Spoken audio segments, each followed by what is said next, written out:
practice, how hard we go into practice, but we really peeled back the layers and gotten back to the fundamentals. Losing a player of Bryce's experience was a lot, and everyone has had to step up their ability and their output. So I'm excited. Josh gets a chance to heal up. Devin gets a chance to get well. Any other nagging injuries, Chris Hageman does an incredible job keeping our guys healthy. Right. You mentioned that even we're really healthy, ready to go on Wednesday in Newark. Sure. You mentioned that last night as well after the game that obviously Devin Carter had been fighting through a little bit of a bug and that the training staff done a good job to get him ready to play last night. Yeah, with hydration, time off, rest, whatever, supplements, medicines they're giving him at nighttime. I thought it was an incredible performance for him last night, especially under the weather. His dad, the Grizzlies are playing the Timberwolves tonight, and they play the Bulls tomorrow night. So his dad was in Chicago last night. Oh, wow. At the game. Yeah. He was at the game? Okay. So I felt a little better about him when I saw his dad walk in. I think he wanted to turn it on for his dad. He had 20 first half points, Coach. That's come on, right? We held him back in the second half. Well, yeah. I mean, let the guy get healthy first, right? Yeah. Completely. Yeah. All right, we'll continue with more of the Kim English radio show here. Coming up, we'll be joined by Friar basketball players Jaden Pierre, Garway Dual, and Devin Carter, all scheduled to join us here tonight. And, of course, we'll take you through the next week of what practices and things will be like before the Friars get a chance for a little road revenge and the Seton Hall Pirates in another week. So it's the Kim English radio show driven by Audi Warwick, proud partners of Providence College Athletics. Tonight we're live for the 110 Grill in downtown Providence. Come on by. And we're on News Talk 99.7 and AM 630 WPRO.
Welcome back to the Kim English Radio Show, presented by Hanush Jewelers.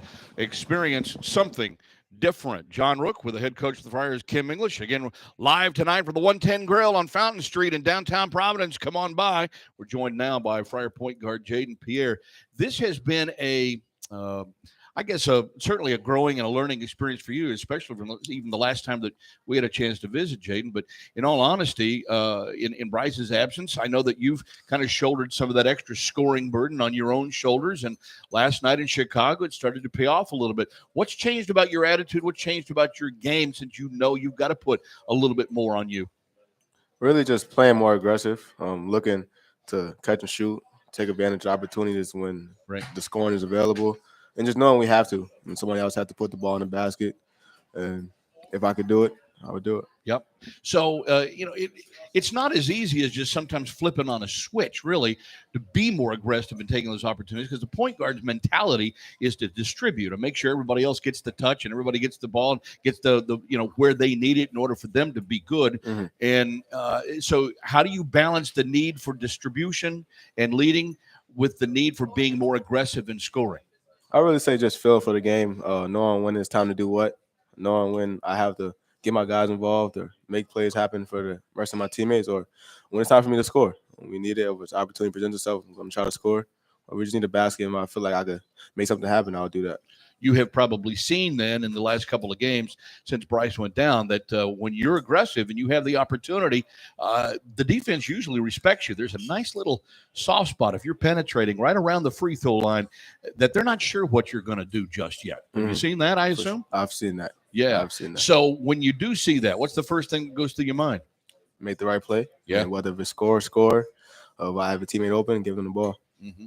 Where does the defense, do you think, improved over the last couple of games as well? Again, we're talking about making, mid-season adjustments here when you lose a player, and everybody's role and responsibility kind of has to change a little bit. So where do you feel like this team's defense has changed? I noticed last night, you guys changed a little bit your philosophy defensively for DePaul in terms of screens, and it seemed to give them a little bit of confusion at some points. I would say our whole thing defensively now, it's playing harder. I'm giving our all on that end. We haven't been the team we were at the beginning of the year. So just getting back to doing what we do, forcing teams to take shots on our terms and really just turning up our intensity on that end, because now when we're down someone who's a big factor for us, and now we have to be just better overall. Right. Kim, I know you can also obviously speak to that as well, because you've maintained that, our philosophy is not really changing here. We are who we are. But last night, it looked like that was a game plan, a little bit of a switch in terms of fighting over and through or staying under screens against DePaul. Yeah, no, we did what we've done. That's the challenge of coaching is, do you do what you do better? Yeah. Or do you adjust? We haven't adjusted yet. We're still who we are defensively. We're going to keep practicing being better. And, our defense has dipped. We were number 3 in the country a few weeks ago. We fell down to 10. Defensively, and we're going to get better. It's a marriage. It's a process. It's feeling a chemistry, especially in ball screens with really, really, really good guards. And we just have to keep getting better. Jaden, in your role as point guard, what have you tried to model your game, or who have you tried to model your game after? Or is there someone in particular who you watch a lot of, or you have watched in the past and you've said, I think that's the kind of guy that I should be or need to be? I don't really model my game after anyone. I try to just be myself. I definitely watch basketball, watch college guards that had success at this level. Guards that's in the NBA now, and watch them when they were in college to see how they played, how they control the game, the reads they made, stuff like that. But I wouldn't say there's any one person I will look at to try to model my game after. And I asked that question because the game in the NBA, and of course Kim talked to this as well, having been in the game in just the last 10 years himself, but point guards in the pros have to be more aggressive. They have to look for their shot more. The days of the pure Ernie DiGregorios, and I use Ernie as an example only because he had a pass first mentality, but Ernie was also extraordinarily aggressive scoring because he was amongst the rookie leaders when he was rookie of the year of the Buffalo Braves years ago. So in a sense, what you're doing then really is kind of been the way the game has progressed a little bit and trying to look for your shot. Yeah, for sure. I would say, it's needed. I mean, to keep the defense honest at least. And when you have an aggressive mindset, I feel like the passes will present itself. The open lanes will be there, whether that's you're trying to score or pass the ball. So the lane is going to open up, and the defense will respect you more. Can either of you guys fathom just yet that we're more than halfway through the season? Has that dawned on you at all? Yeah, I look at it like a third of the way through. I look at it as Big East as a different season. You know, we're a third of the way through Big East season. That's what the focus is. Just go 1-0, 2-0 each week. Just 1-0 each half a week. Just one game at a time. That's you're wasting time thinking about the totality of it all. Just lock into one game at a time. If these guys have a dream to play in the NBA, yep. We're what are we 12-6? Yep. It's just getting started. Yeah. We're not even close to halfway through. Yeah, they play 82 games in a regular season. That's a heck of a grind as well. But this is a grind for you guys because when you get into the teeth of a conference schedule like you are now, you're already 7 games through the conference schedule. So you got 7 down, 13 more to go. And again, I know you just said, hey, we're taking it 1 or 2 at a time like that and try to be unbeaten in a particular week. But it does get to be a bit of a grind. This is probably, and I would argue, just from experience over the last few years, this is probably about the toughest time of the year you experience because you got classes starting up at school as well. So you've got other priorities that you need to tend to. Can you speak to that challenge a little bit, Jaden, in terms of trying to balance everything that you've got to balance? I'll say it's definitely a little challenge. I mean, over the past month, we didn't have to worry about waking up for class or getting schoolwork done. So now just being able to do what you got to do. I mean, take care of business in the classroom while being able to still get your work in and get your treatment in, and be able to give yourself to your team. So it is a little challenge. Sure. Coach, how do you, sort of dish out the demand when you know that these guys, have it on both ends? They're fine. I mean, how many years have we played college basketball? You play 4 maybe or 5 if you're lucky. No. How many years has there been? Oh, has there been the sport? Basketball? Hundreds. There has been hundreds of teams and thousands of players that have had rigors of class and games, and they're fine. Mindset. It's one game at a time. We're not asking anyone to do anything that hasn't been done before. We got back at 3 a.m. last night. They had to go to class today. It's been done before, and you don't even waste time feeling sorry for yourself or concocting excuses. Excuses are for the weak, and we don't deal in excuses. Good way to look at it, because no one's going to feel sorry for you.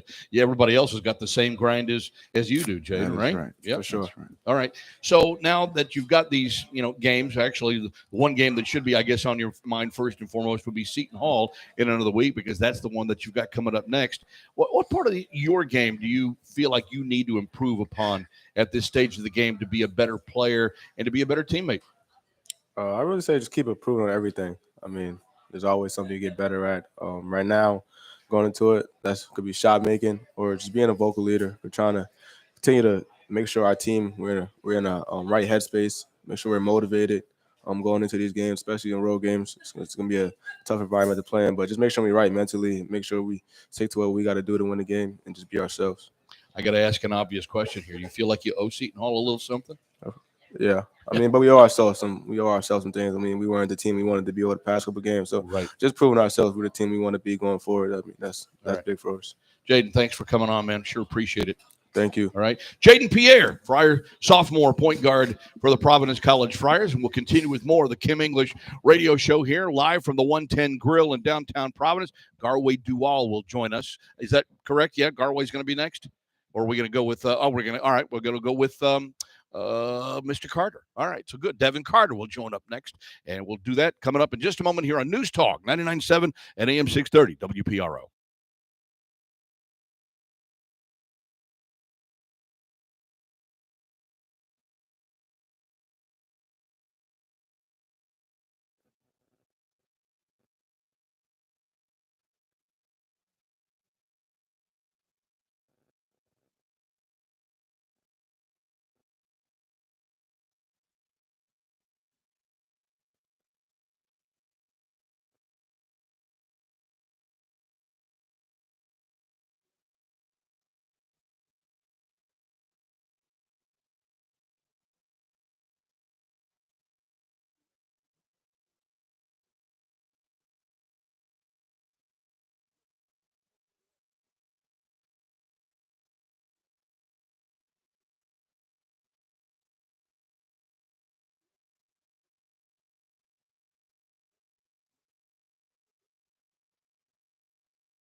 We welcome you back to the Kim English Radio Show, brought to you by Finetco, a family of lumberyards. John Rooke, with the head coach of the Friars, Kim English, live from the 110 Grill on Fountain Street here in downtown Providence. We're joined by Friar Junior guard Devin Carter. And before we proceed any further, congratulations on career point number 1,000 last night. And it came in a first half, Dev, which you just lit it up with 20. I mean, that's an amazing half. Sometimes you feel like you're in the zone. Sometimes you're not sure what you feel like you're in. But did you feel that last night?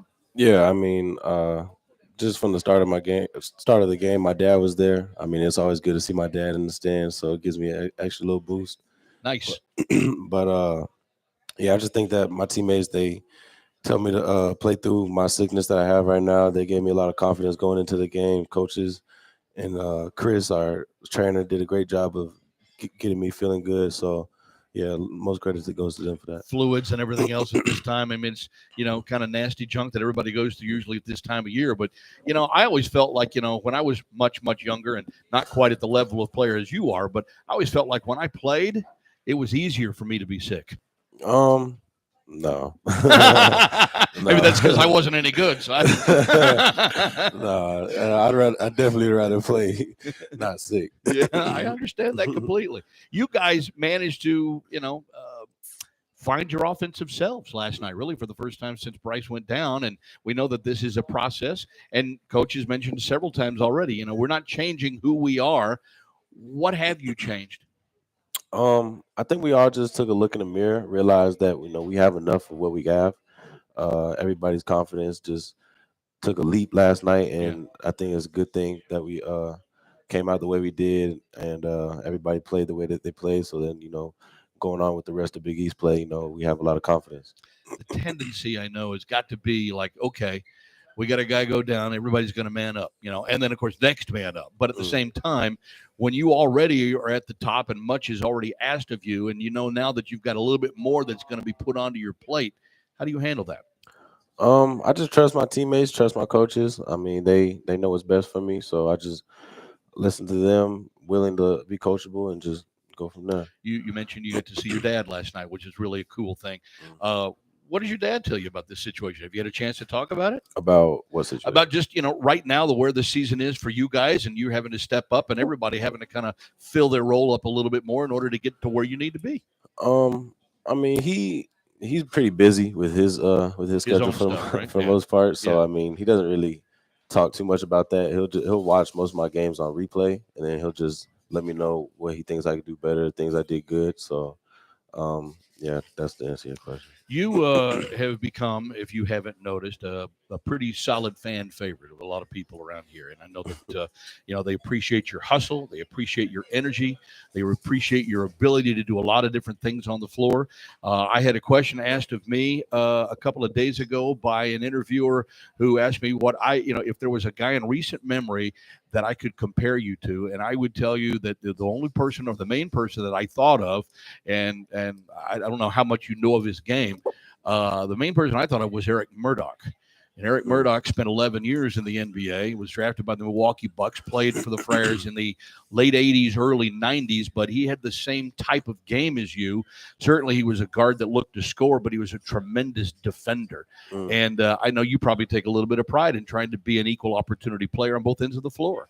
Yeah, I mean, the way I look at it is defense wins championships, offense wins games. So if I know that I can stop my man from scoring, it's going to give my teammates a lot of confidence and boost their want to get stops as well. Sure. So, I mean, I think going off of Eric Murdoch, I mean, I've never seen film, but just YouTube it, man. You'll find it. Yeah, I've heard a lot of great things about him. So, thank you for that. He was a Friar All-American, so and a part of a couple of NCAA teams back in the early '90s, for the school. So, but the reason that I said that is because he was equal opportunity on both ends of the floor. It's rare, really, that you find those kind of guys, especially now. Everybody seems to want to specialize to be able to get their quickest route to the league or however they're going to go play pro ball. You really seem to put a lot of work into both ends. Yeah, I mean, if you're playing defense, you're going to stay on the court, and if you're making shots, you're going to stay on the court too. So, for sure. I mean, I think over the summer I worked a lot on my offensive game. That's so, evident. We've seen that. I mean, you've got the little Steph Curry, 30-footer thing going on right there, and the other team is like, "What? Oh, let him have that!" And then you just like drop in a couple, and we just laugh. Yeah, I mean, when we played 1-on-1, I shot a few. He didn't think they were going in either, but they went in. So I don't think so. Keep it on the season. Keep it about the season. It's good to know that we got a little fire in the gut here. Do you feed off of this energy that the crowd gives you? at the amp, Yeah. of course. I think we have the best fans in the country. I mean, it's not really a question about that. I mean, their support throughout the season, ups and downs, is always going to be there. I mean, they never stop cheering for us, and it's always love. So, I mean, I'm really appreciative of that. You mentioned just a second ago, that you've had the opportunity to, work on both parts of your game, that you worked really hard on your offense during the off season. What are you working on right now? I think right now, most important thing for me is just to stay healthy, work on my body. Get over this cold. Yeah, Yeah. get over this. Spend as much time I can with the trainers. And, at this point in the season, is a lot of watching film. Seeing what you could do to get better and practice, obviously. So, Coach, you've answered this question already, but I think we probably ought to ask it at least one more time. What does Devin Carter mean to this team and this program at this moment in time? Everything, again, even back to Jaden. Like, Jaden's not doing anything now that we didn't want him to do. When Bryce was healthy, Devin's not doing anything now that we didn't want him to do when Bryce was healthy. I think these guys that work on their games, that play the right way, they're only limited to their imagination with how great they can be. So, as great as Devin is playing, I'm not surprised at all. I'm expecting it. I expect more. I told him this, told Josh this, Ticket, Bryce, Jaden, Garway. I hold those guys to probably an unfair standard. I hold them to an unfair standard. After last night's game, I saw right after the game, I told Devin the 4 or 5 shots I think he turned down, the opportunities he missed, the things he could have done better. Mm-hmm. And that's the focus. But Devin means everything to us. I've said it, I've coached some really tough players, Shaquille Harrison, McKinley Wright. Devin's as tough and competitive as a guy I've been around, high school, college, NBA, any pro coach, anything. And just really happy he's on our side. Dev, we'd be remiss before we let you go that we know you've been here to 110 Grill on a few occasions already in the past, and I know you've even got a couple of radio commercials out there, for 110 Grill. Tell us about your relationship with these guys a little bit, and with the people who run 110 Grill, and how that's kind of kept you, active in not only in the advertising business, but how you're trying to kind of build maybe a little bit of PR career for yourself. Yeah, I think Rob, he did a great job. He always does a great job of making sure I'm taken care of around here. Great restaurant. Love the wings. That's my favorite thing to get here. Barbecue, boneless wings. But no, I just love everything about it here. I'm 110. I'm very thankful for the opportunity to be a sponsor for him. Oh, it's very cool that you have that opportunity these days, right? Yes, and sir. then Seton Hall next Wednesday. I asked this of Jaden. I know it's an obvious, question, but clearly this is one that you can kind of put a target on because of what happened about a little over 2 weeks ago now. Yeah. No, I think we're gonna treat Seton Hall just like we treat any other team we played, Milwaukee, DePaul. Like, it doesn't matter. Yeah. We're gonna go in every game with the same standards, same mindset, same everything that we have to do to try to get the victory, and that's what we're going to aim for. All right, Dev. Thanks for getting out of the sick bag and coming to visit us here tonight. We appreciate it. For sure. Thanks for having me. Devin Carter, live with us here at 110 Grill in downtown Providence on Fountain Street. We'll get a timeout in here. Garway Dual is coming up on the program as we continue right here on News Talk 99.7 and AM 630 WPRO.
It's the Kim English Radio Show here on News Talk 99.7 and AM 630 WPRO, brought to you in part by Bank, Rhode Island. John Rooke, Kim English, joined by now freshman guard Garway Dual. Garway, we'll leave the play away for just a second because, and we'll get to last night's game in particular, but, you've only been, a part of the group here and part of Friartown for a short couple of months. We thought it might be a good idea to, ask you a few things so fans can kind of get to know you a little bit better. You good with that? So Okay. All right. So let's start then. First and foremost, what have you found that you like to do most when you're, in Rhode Island, sure, but around campus or anything else? I mean, I'm talking like, regular kid stuff. I mean, you're a young man. What have you found that you really like to do most with your idle time outside of basketball and schoolwork?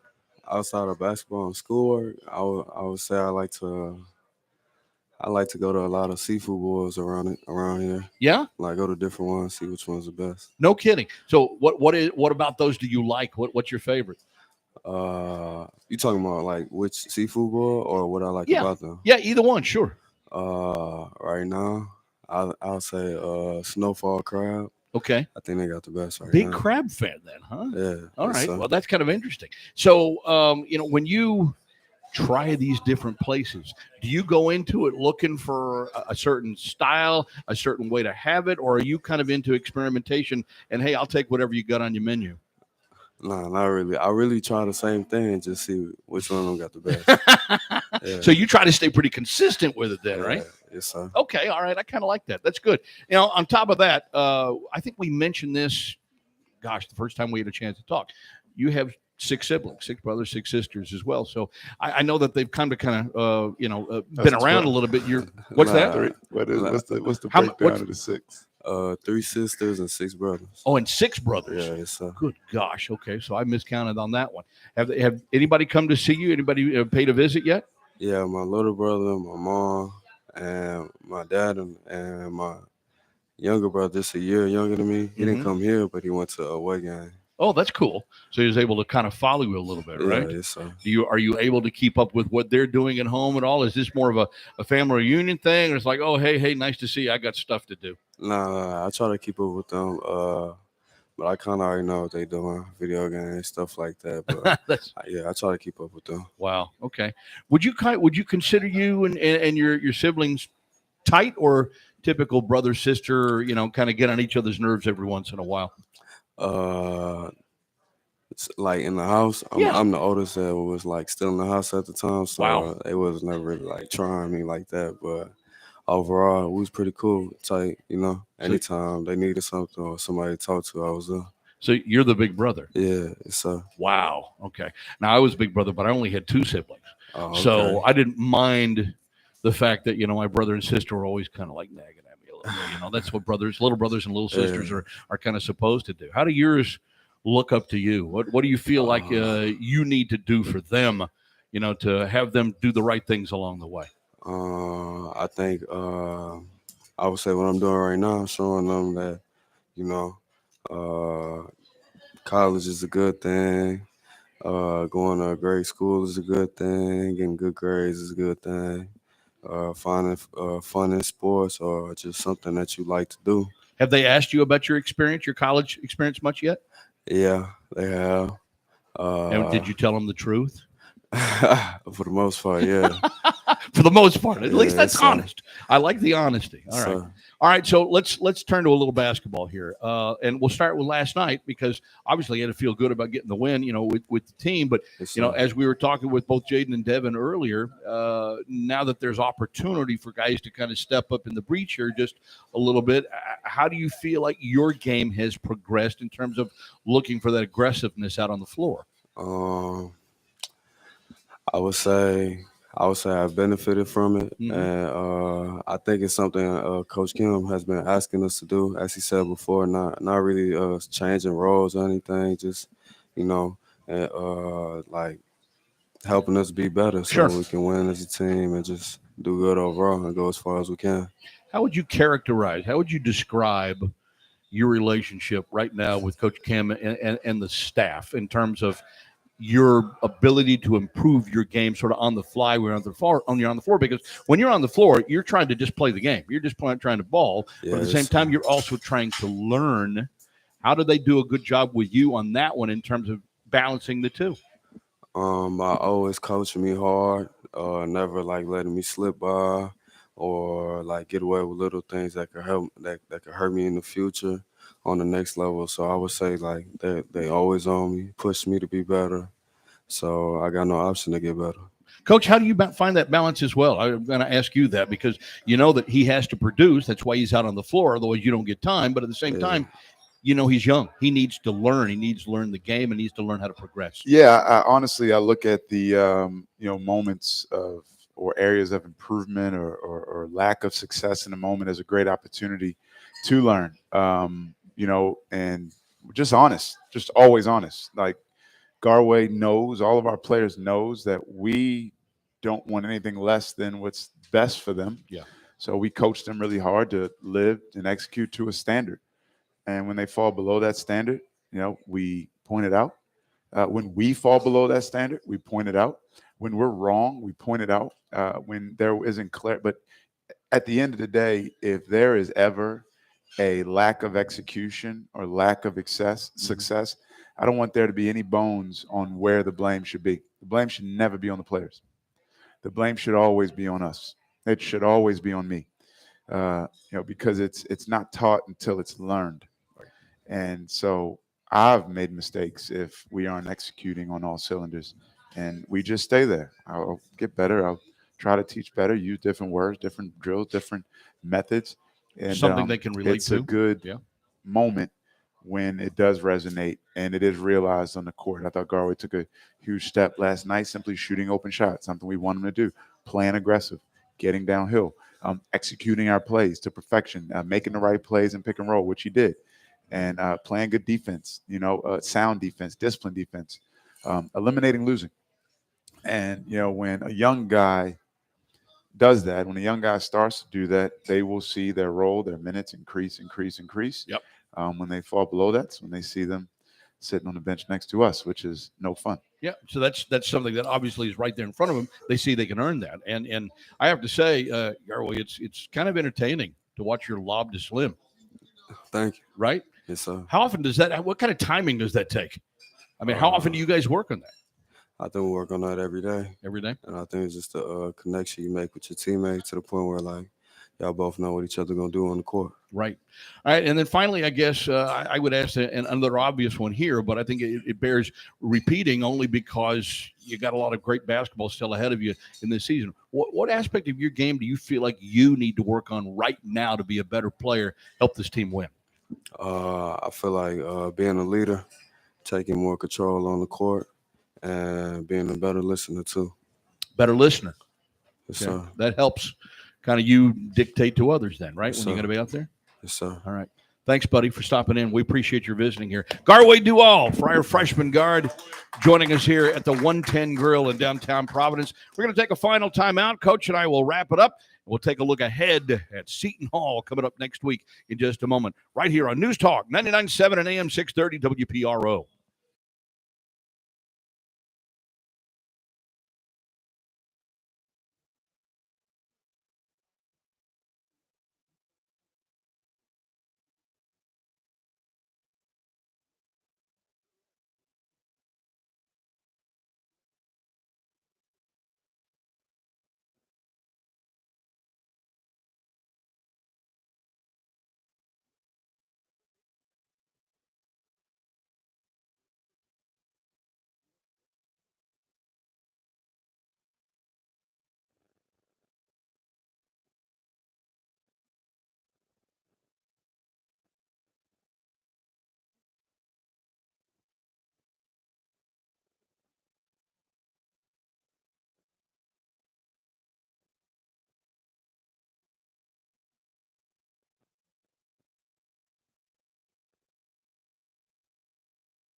John Rooke and Kim English back in the Kim English radio show here. Hey, how about a round of applause for the Robert guys and all the gang here at 110 Grill for hosting us here tonight.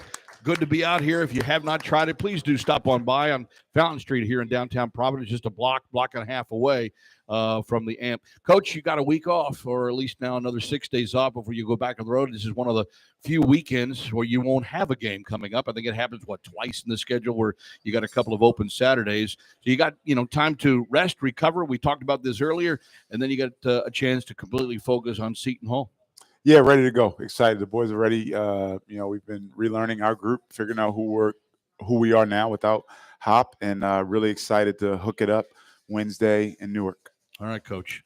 Thanks for coming out. Thanks for being a part of it here. Thanks for everything that you guys have done. Congratulations on last night. Go Friars. Thank you. Go Friars. I love it. This copyrighted broadcast, he's got the accent down. Copyrighted broadcast is an exclusive presentation of Providence Friars Sports Properties, a property of Learfield, under the broadcast rights granted by Providence College. Our thanks to our producer, our executive producer, Bobby Schreck, Arthur Parks at Providence College, our engineer, Matt Morrell, here at the 110 Grill. For the coach, I'm John Rooke. Friars and Seton Hall next Wednesday, and we'll have the broadcast right here, as always, on News Talk 99.7 at AM 630 WPRO. Until then, so long, and go Friars.